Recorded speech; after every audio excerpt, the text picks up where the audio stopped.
These are the most ambitious megaprojects in development around the world. No other country, with the exception of China and perhaps India, is undergoing a bigger building boom than Turkey. The Turkish government is overseeing a $400 billion spending spree on infrastructure that it hopes will lay the groundwork for a rapid economic rise. The impressive list of projects includes the $49 billion Istanbul new airport that's about half complete. It'll replace the 93-year-old Ataturk Airport, and with a passenger capacity of 150 million a year, it will be one of the planet's busiest. Istanbul's advantageous geographic location also helps. Istanbul as a hub, it's definitely much better location than Doha and Dubai or Abu Dhabi. So we have these certain advantages compared to the other countries. The $5 billion Istanbul Finance Center will centralize Turkish investment banking, much like New York City's Wall Street does for the United States. A 48-kilometer canal is being built alongside the Bosphorus Strait that divides not only the city of Istanbul, but the continents of Europe and Asia. At a cost of $10 billion, even Turkey's president calls it a crazy project. Then there's the $45 billion high-speed rail system that at 10,000 kilometers will be the longest in Europe and the second longest in the world behind China. The $6.5 billion Istanbul-Izmir motorway project is a 6-lane highway that will connect the eastern edge of Istanbul to the Izmir province on the Aegean coast. Turkey will become a regional energy hub thanks to a $10 billion natural gas pipeline that will connect Azerbaijan's production facilities with consumers in Europe. Adding to this energy portfolio will be a $5.5 billion refinery on its west coast that, when finished, will be the largest in the country. Turkey is also beefing up its armed forces, spending $7 billion to cluster its defense and aerospace industries so it can increase production and exports to the international market. It has also committed more than $1 billion to develop an independent space program with the goal of launching 20 satellites into orbit by 2020. All of these projects come on the heels of the completion in 2016 of both the Yavuz Sultan Selim Bridge and the Eurasia Tunnel, two mega projects passing over and under the Bosphorus Strait. But the country's main project is much more practical. At a cost of more than $200 billion, Turkey will demolish and reconstruct 7 million buildings throughout the country. Why? Because the majority of structures do not meet basic safety standards in a region prone to devastating earthquakes. Government edicts state that the need to implement the Urban Renewal Plan overrules all existing laws that would have prevented people's houses and apartment buildings from being torn down. The reasons for this entire megaproject boom are complicated. Yes, Turkey needs to modernize, and the quickest way to do it is for the government to have a strong hand in guiding the nation toward prosperity. But it's also a blatant attempt by the Turkish president, Recep Tayyip Erdogan, in power since 2003, to maintain control over the country by promising economic success. Not only are Erdogan's actions raising legitimate questions about corruption, his strongman approach is trampling the rights of individuals and local municipalities. On top of that, his projections are unrealistically optimistic. Erdogan says the country can become a top 10 world economy by 2023, which happens to be the 100th anniversary of the modern Turkish Republic and would mark 20 years of his rule. But a simple look at where Turkey currently sits on the list of countries ranked by their GDP reveals that its economy would have to more than double in less than 6 years, while the economies of Canada and South Korea completely stagnate. That's simply not going to happen.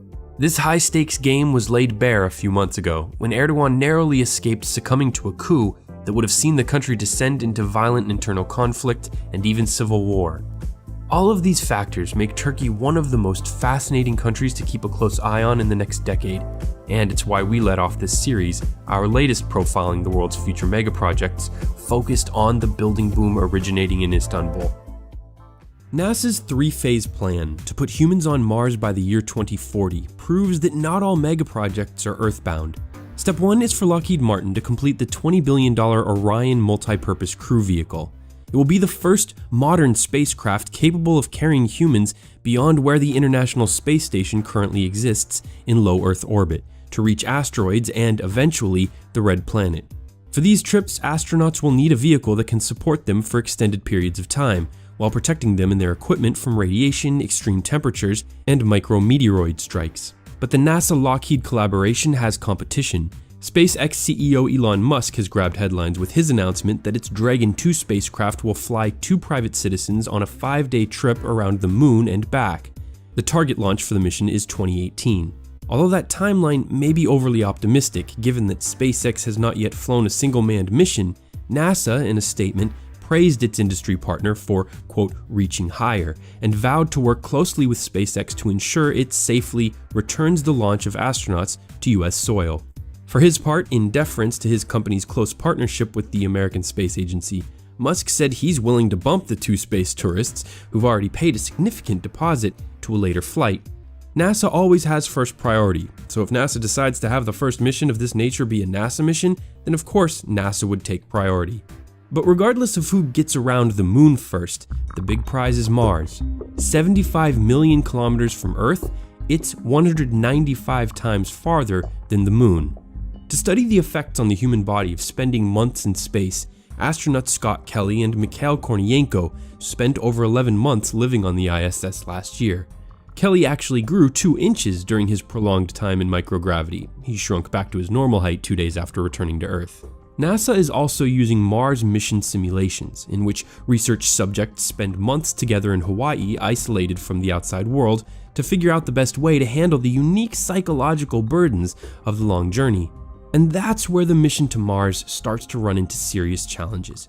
One look at the Orion and Dragon crafts reveals that even if the scientists and engineers get everything else right about the journey, there simply is not enough room for multiple human beings to live together for a 9-month each-way trip to Mars, unless the mission is to drive the astronauts completely insane. NASA's going to start to tackle this problem in the next decade by capturing an asteroid and placing it in orbit around the moon, and then docking with it and collecting samples. This mission will be a test run for longer trips away from Earth, deep space walking techniques, and solar electric propulsion, all of which will need to be perfected before any human mission to Mars can move forward.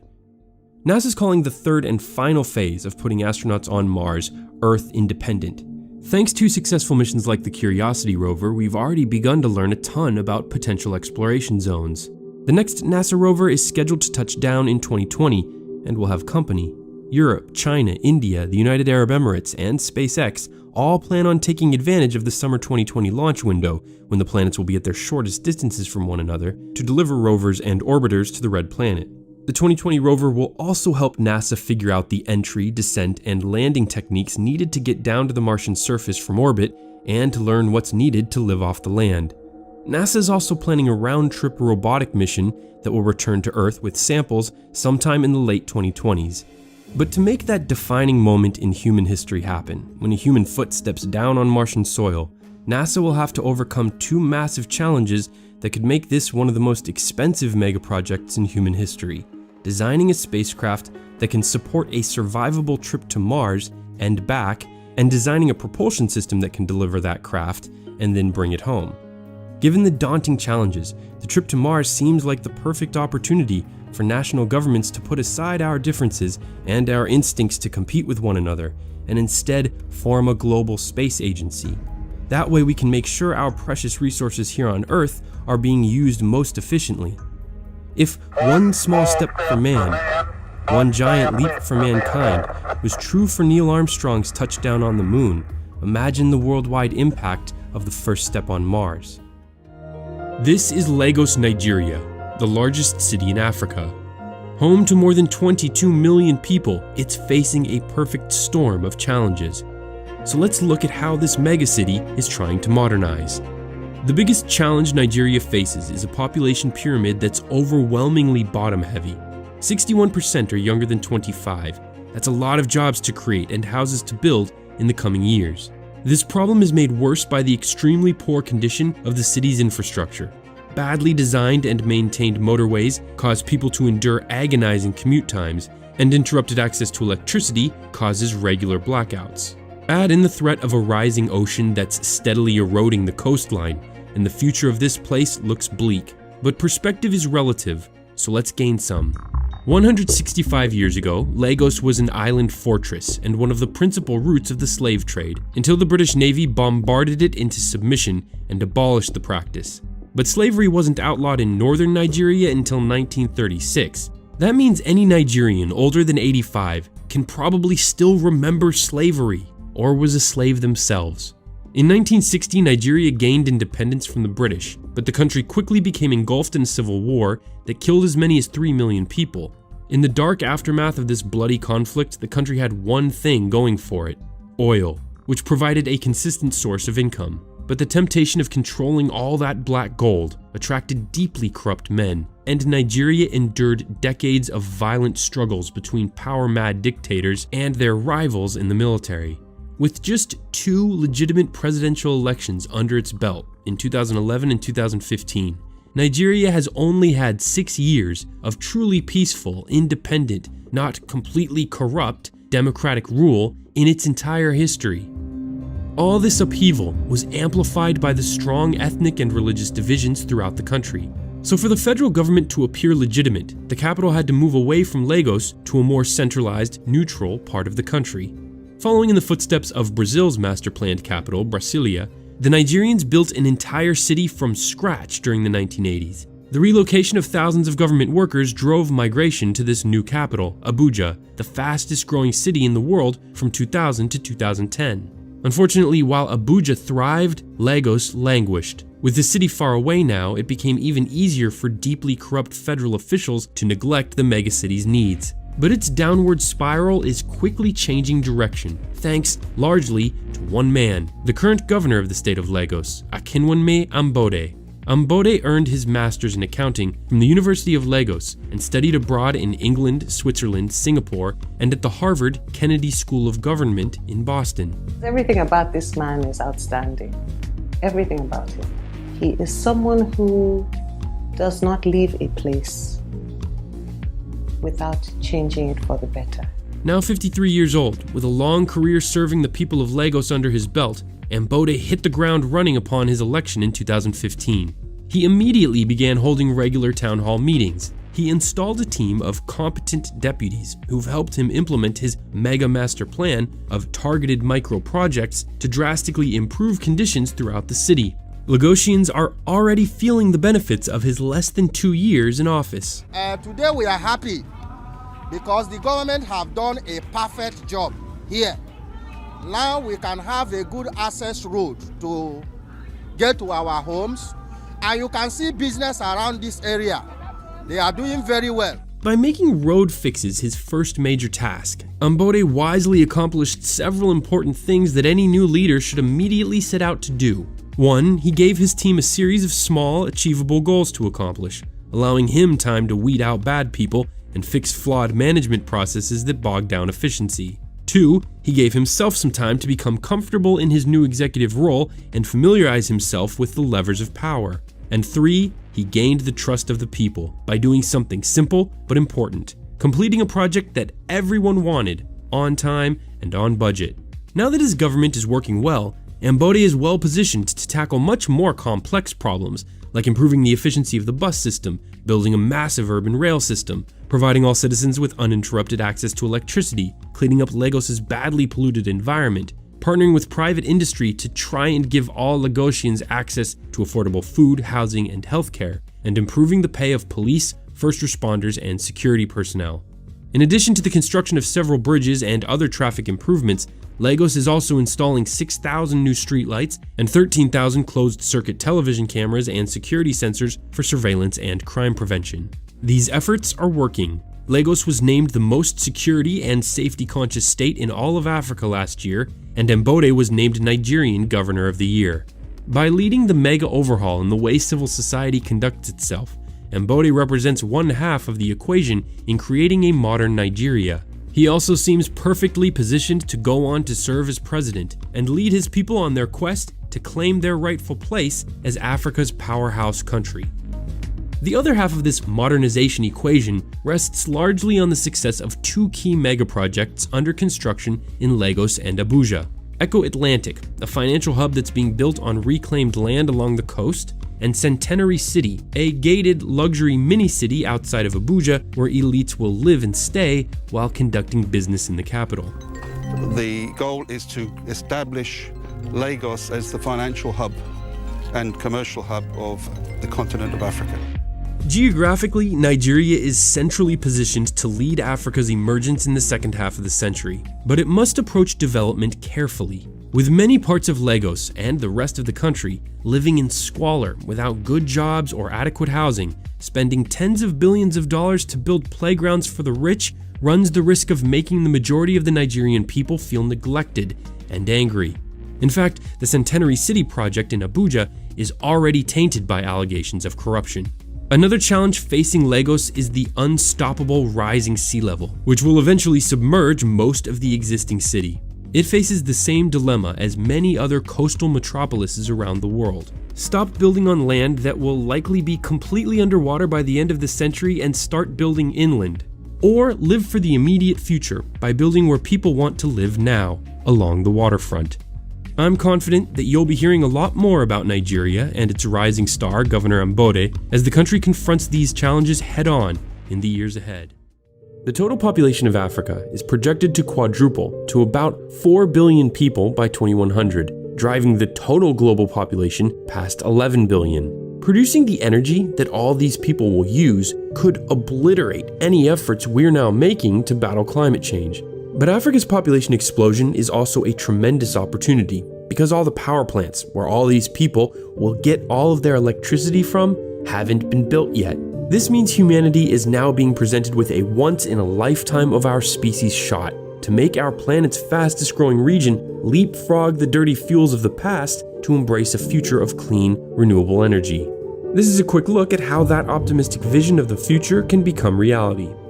The residents of Zambia don't need any reminders that climate change threatens their way of life. The region is suffering its worst drought in 35 years. That's big trouble for a country that gets nearly all of its power from the force of water passing through 3 hydroelectric dams.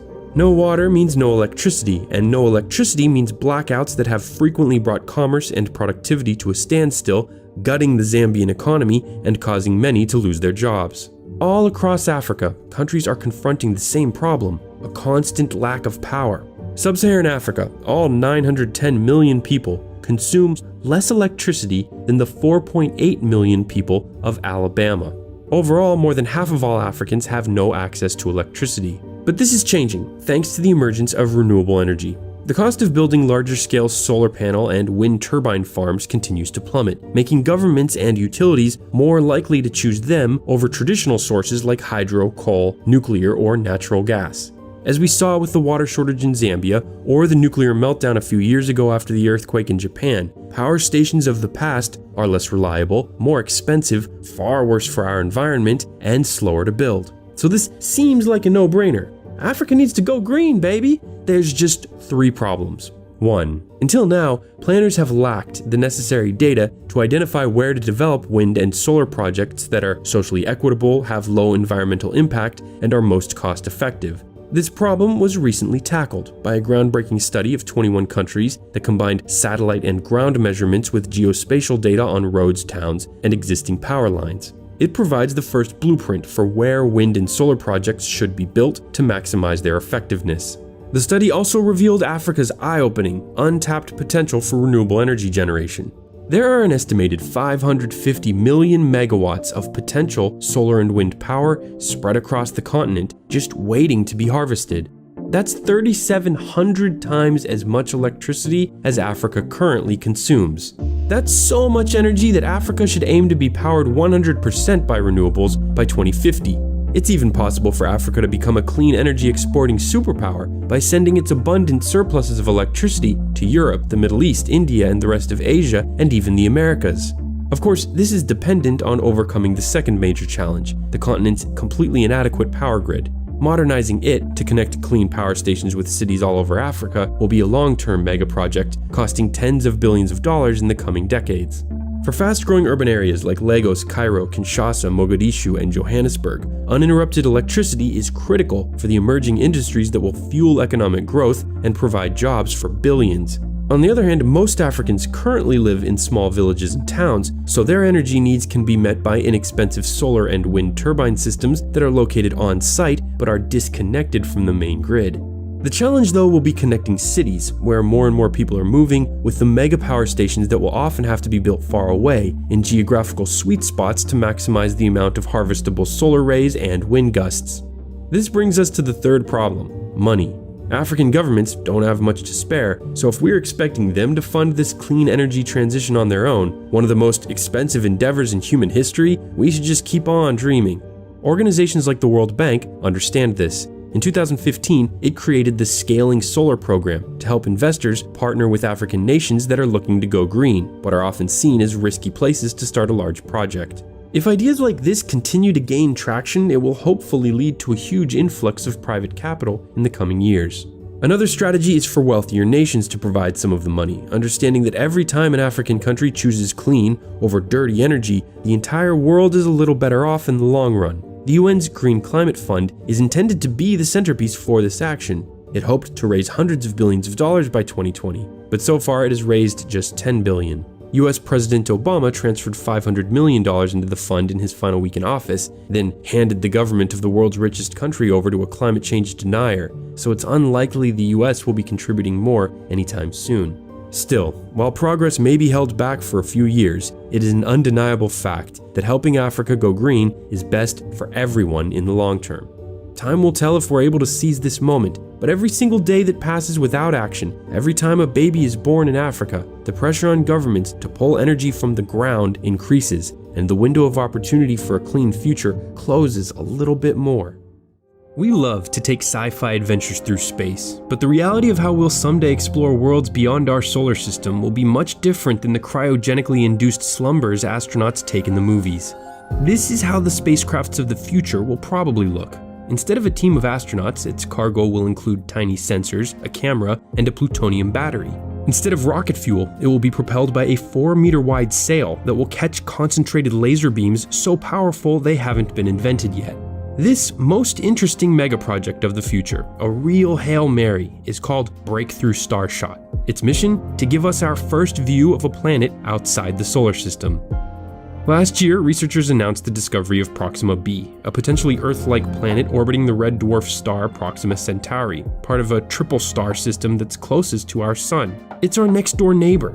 This gave interstellar explorers searching for extraterrestrial life their first truly appealing target, one that could, theoretically, be reached in our lifetimes. The project is backed by a $100 million investment from Russian billionaire Yuri Milner. This is something that people have been dreaming and thinking about for thousands of years. The first one to propose that type of project was Johannes Kepler in 1610, and there were many smart people after him. So we are sort of standing on the shoulders of giants. But only in the last 15 years, it became practically possible to talk about this project. And we know that this is just the beginning. We know that it will take a long time, probably a generation, to actually launch a spacecraft that can travel interstellar.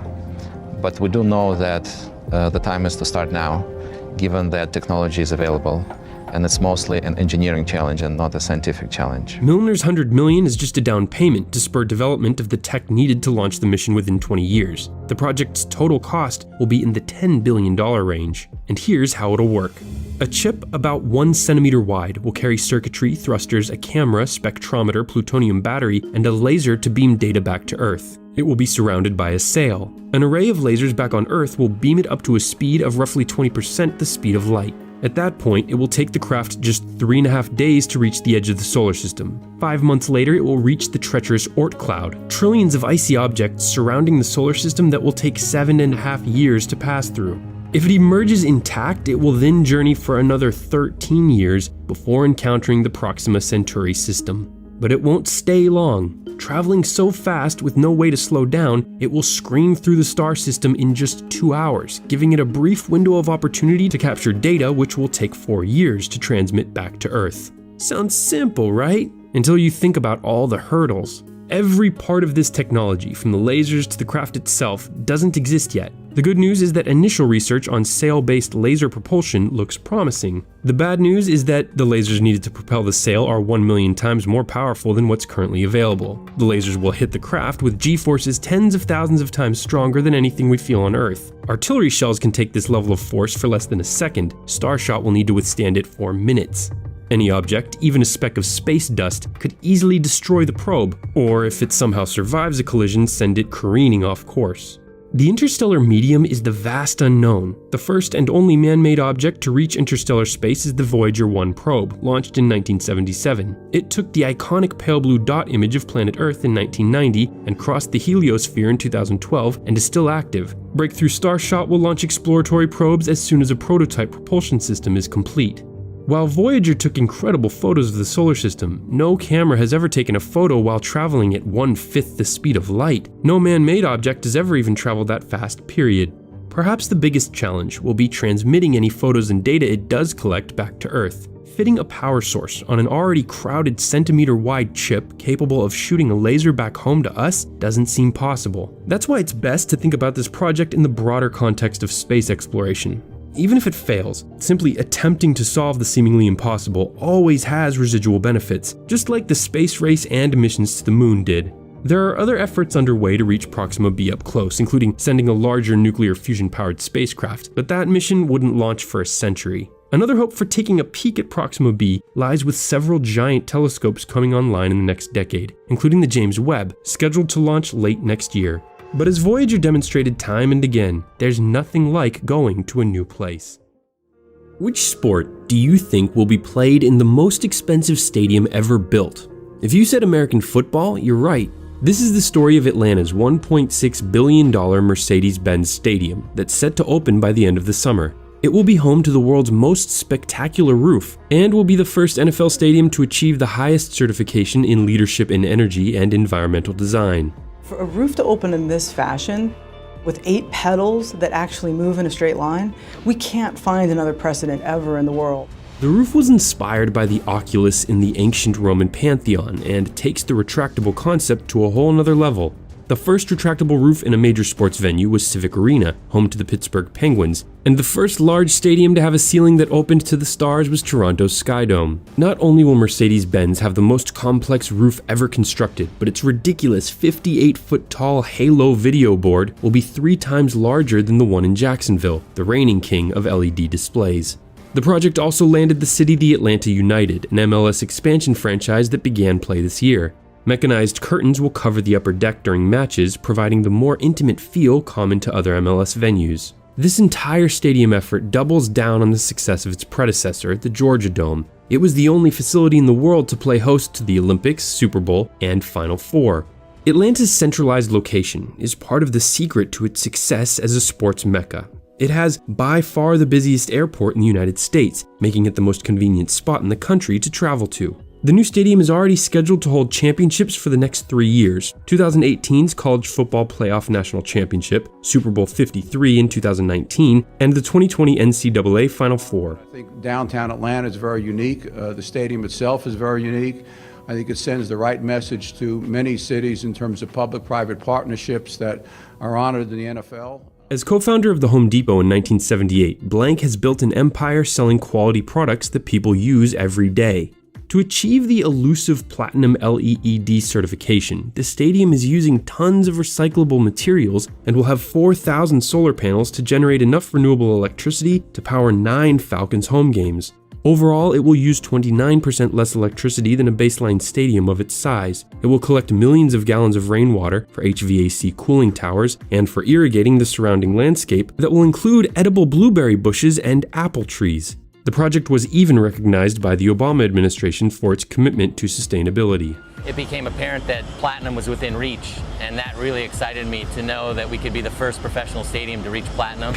That's why I came here from Seattle. I wanted to be a part of this project because Arthur's commitment to quality and Arthur's commitment to doing the right thing. The stadium will be financed by about $550 million of public money, with the majority coming from a tax on local hotel bookings through the year 2050. This funding scheme makes sense from a local perspective. Let the out-of-town visitors pay for it. It also seems like a win-win for Atlanta residents and their city council members who approved the project. Still, $550 million is a lot of money for citizens of the state of Georgia to spend on a stadium, especially one whose primary tenant will be the richest sports league in the world. That 7% tax on hotel rooms could have gone to many other things that would enrich people's lives more in the long run, rather than the immediate gratification of building a shrine to sports stars. Still, hosting so many massive events will also have economic benefits for the city, not to mention the sense of pride and prestige it will bring to downtown. Atlanta quarterback and reigning NFL MVP Matt Ryan, who was just one magical Tom Brady drive away from a championship, summed up the excitement surrounding the new stadium. Atlanta's such a great town, and for hosting events that are coming in, this stadium's going to be unbelievable. But for us to have it as our home field, and it's going to be the best in the NFL, it'll be fun. It'll be fun to play in it, and it's going to be a great home field advantage for us. India loves mega projects. The country's $90 billion Delhi-Mumbai Industrial Corridor is one of the most ambitious, expensive endeavors in human history. Completing 1,500 kilometers of new railway and more than 20 brand new cities will set the stage for India to become a manufacturing superpower in the next 2 decades. It's so important I made a video all about it a couple years ago. It's linked below.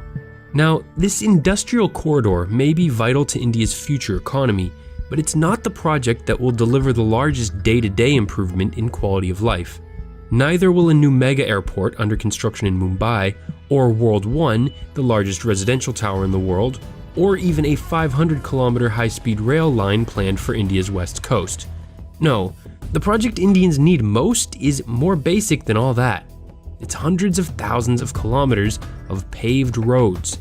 Like the rest of the world, the Indian people have fallen in love with driving, but there currently aren't enough reliable highways to hold all the cars in a country of 1.3 billion people and growing.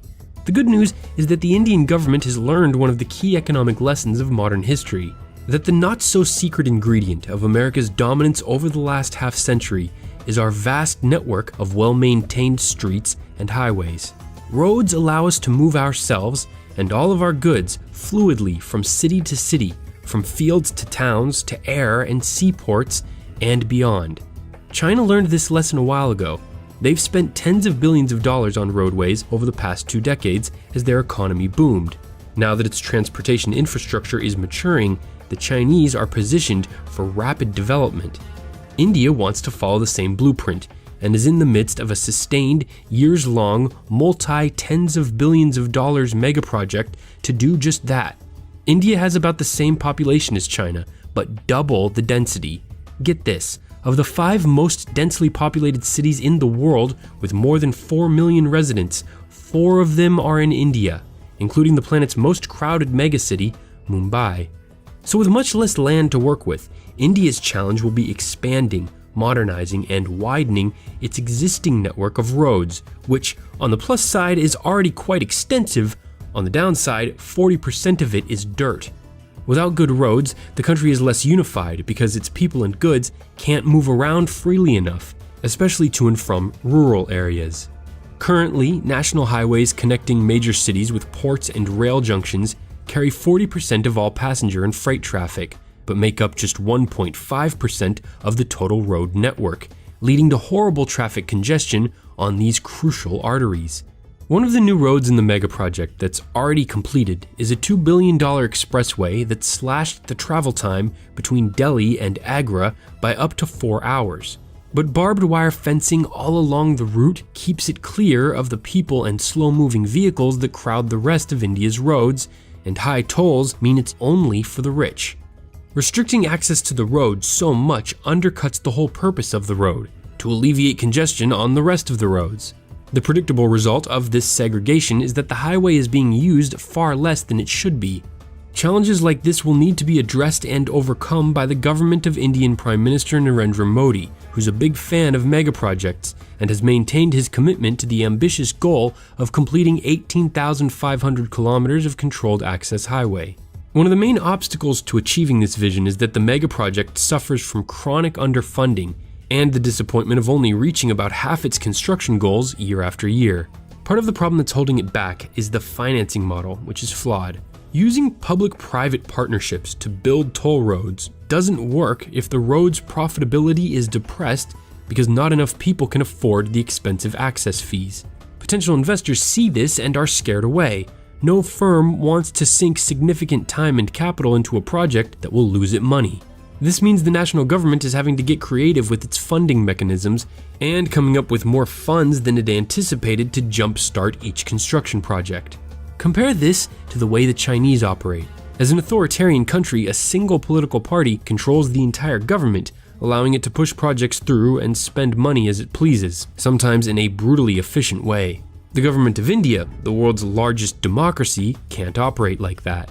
But while China, India's continental rival, may have leapt ahead in its rate of completion of a mega network of highways, it has yet to face the inevitable reckoning of a messy transition to democracy. With the people who are much freer on this front, the Indians are miles ahead of the Chinese. Now, they just need to build themselves enough open road so their economy can hit top speed. Having recently completed both the world's most extensive system of expressways and the planet's longest high-speed rail network, China is now looking beyond its borders for opportunities to keep building. President Xi Jinping announced at a recent summit that Beijing has sealed mega-project deals with 65 countries throughout Eurasia and Africa to construct ports, power stations, rail lines, roads, and all the tunnels and bridges needed to connect them back to mainland China. At a total cost of over $1 trillion, the One Belt, One Road initiative is unprecedented in size and scope. So is the bold funding mechanism. China will use its large, state-run banks to provide most of the financing. A risky move when you consider how few of the nations in the OBOR could afford something like this on their own. Oh, say the leaders of economically challenged underdeveloped Laos, Yemen, or Ethiopia, or the blood-soaked regime of Bashar al-Assad in war-ravaged Syria. You want to loan us billions of dollars to build some cool stuff in our countries? Of course, why not? China is hard selling the project as a way to boost its westward connections, an update of the Silk Road trade route that played a significant role in developing China and the rest of the region 1,000 years ago. But many analysts see this comparison as little more than a marketing pitch. Charles, is the real point of this East Wind service then simply to boost China's westwards connections? Well, I wouldn't say simply to boost China's westward connections, but I totally agree with Charles that it's a PR stunt. To call it the Silk Road, that's really brilliant, evocative of romantic camel travels in the past. You know, when you have these lovely silks and trade and so forth. And it's good because look at all the headlines it has been getting. But in practical terms, it's early days yet. Aside from the lessons China learned from its own recent infrastructure boom, Beijing is also drawing inspiration from the American Marshall Plan, which financed the rebuilding of Western Europe after it was decimated during the Second World War. That program was worth the equivalent of $130 billion in today's dollars and ensured the US had reliable export markets for the manufactured goods and machinery its growing economy had become dependent on producing. China's modern version, first announced in 2013, is the signature initiative of President Xi Jinping. Several projects have already been completed. Earlier this year, London became the 15th European city connected directly to China through an ever-expanding global rail system, meaning freight trains loaded with goods can now arrive after a 12,000-kilometer journey all the way from the east coast of the landmass. And at a cost of $4 billion, China also just completed Africa's first transnational electric railway, which runs 466 miles from Djibouti to Addis Ababa, the capital of Ethiopia. Chinese companies designed the system, built the line, and supplied the train cars. The many other projects under the OBOR umbrella include a $6 billion 260-mile railway connecting 8 Asian countries, desperately needed power plants to address Pakistan's chronic electricity shortage, part of a larger $46 billion investment by China in Pakistan aimed at offsetting the American and Japanese-backed building boom happening in neighboring India, China and Pakistan's mutual rival. Train lines will connect Budapest and Belgrade, Serbia, providing another artery for Chinese goods to reach Europe after arriving in a Chinese-owned port in Greece. And, in a move that adds prestige to OBOR, China is financing more than a third of the $23.7 billion cost of the Hinkley Point C nuclear power plant in southwest England. Part of the challenge in analyzing whether this building boom is ultimately good for the world is its sheer complexity. Nothing like this has ever been done before in human history. Yes, providing underdeveloped countries a chance to have better transportation infrastructure or cleaner power plants is a good thing. But by funding infrastructure that's designed to enhance commerce and trade, Instead of basic services many of these countries need more, like clean drinking water, affordable housing, and better education, China's motives seem to favor the wealthy elite business class. Here are some other major factors that explain why China is undertaking a project of this magnitude. The Communist Party has staked its reputation on non-stop economic growth. Since they hold all the power, the Chinese people expect them to deliver. But with its domestic megaproject boom nearing completion, China must find new buyers for all the steel, cement, and construction machinery its economy produces, or many of its factories could grind to a halt. It is decided the solution is One Belt, One Road, but lending hundreds of billions of dollars to many countries with weak credit ratings and unstable political systems is very risky, which reveals an underlying sense you get when you look closely at One Belt, One Road, China's increasing desperation. The country's national debt is already very high, but borrowing continues to accelerate at historic levels as state-owned banks loan more and more money to state-owned companies. The prime example of the risks associated with the tightrope the Communist Party is trying to walk was the government's bailout issued during China's recent stock market collapse. That crisis was caused by the same sense of impatience that's driving OBOR, the party's need to feed the insatiable economic growth monster. Using its powerful propaganda machine, Beijing urged its own people to invest their savings heavily in its immature, unstable market, causing inexperienced citizens to treat investments in companies like bets at a casino, creating a huge bubble that, naturally, burst. The government then suspended trading for a while and pumped billions into the system to avoid a total collapse.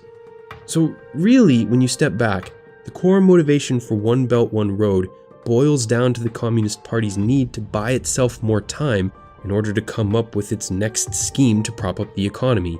Because when it inevitably slows down, which it's already starting to do, the party's promise to deliver a fantastic economic dream world will have been proven false for everyone in China but the elites. The silver lining is that many of the ventures China has undertaken will pay long-term dividends, like building up its high-tech manufacturing center, with the anticipation that when OBOR's transportation networks are complete, it will be ready to use them to deliver higher-cost goods like iPhones, drones, and green energy technologies to the rest of the world. The other major motivating factor here is the unmistakable opportunity to gain even power status with the United States in Asia. The election of Donald Trump and then his decision to walk away from the Trans-Pacific Partnership trade deal that would have hurt China are massive geopolitical mistakes, completely unforced errors that China intends to take full advantage of. When it first announced the OBOR back in 2013, Barack Obama had just begun his second term, and the US pivot to Asia was in full force. With rivals like Japan, South Korea, and Vietnam challenging China's efforts to control maritime trade routes, it was clear China was being hemmed in on its eastern flank. Despite the election of Trump, this is still true. So by instead turning to the vast land mass to the west for new opportunities, China minimizes its reliance on maritime trade routes that could be cut off in the event of a destabilizing military conflict. At the end of the day, China is all about that business. It doesn't matter if you're a democracy, a dictatorship, or a failed state. China wants to work with you. But this willingness to embrace some of the world's more unsavory characters could backfire. Just look at who Xi is sitting next to at the OBOR summit: Russia's Vladimir Putin and Turkey's Erdogan, two men who look more and more like dictators clinging to power with each passing day. That's not a good look for China, and it reminds us that the Communist Party is even less transparent. But in a world where the President of the United States is a bumbling fool, these partnerships create much less of an image problem now than they would have just a few months ago when the widely admired Barack Obama was leading the free world. If you ask the Chinese, the OBOR is all about peace, an embrace of the concept of co-opetition. A generation ago, it was unthinkable for a country to invest billions of dollars on infrastructure in another country. But in our hyper-globalized world, dominated by interconnected markets, it may become the norm, especially when we consider the intangible benefits. Greater economic interdependence lowers the risk that groups of countries will want to fight with other groups of countries, many of whom are bound together by military alliances. Every one of these projects increases China's soft power, giving Beijing more and more leverage in any future negotiation or military conflict. The many foreign seaports it will build and manage for the next half-century will be particularly valuable chess pieces. It's understandable that Chinese policymakers are romanticizing One Belt, One Road as a crowning achievement for their nation, further recognition that it has gained its former status as a great civilization that deserves recognition around the world. But the reality is that it still has a long way to go. Combined, the following factors may weaken the optimistic sales pitches being made to foreign officials. A recent Oxford Business School study argued that half of Chinese domestic megaprojects actually destroyed, not generated, economic value. A few of China's previous efforts to build megaprojects in foreign countries, like the A2 motorway in Poland, failed miserably. Landowners and their representatives in the national assemblies of host countries are pushing back hard against attempts to take away their land. And public demonstrations against some of the projects are beginning to take root and spread.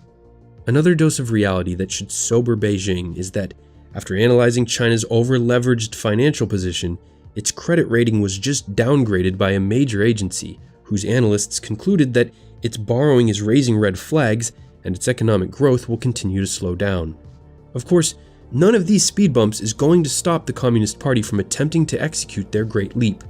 They are committed 100% to embracing a fundamental history lesson, one we were all reminded of by Brexit's improbable win and the unlikely ascendance of Donald Trump, that fortune favors the bold, at least in the short run. Thanks for watching. Get caught up on all of China's major domestic megaprojects with the mini documentary I made last year, which started some interesting conversations. To learn even more and to support our work, sign up for a free 30-day trial of Audible.com linked below, and you'll get one free audio download, like the great courses on the fall and rise of China. Until next time, for TDC, I'm Bryce Plank.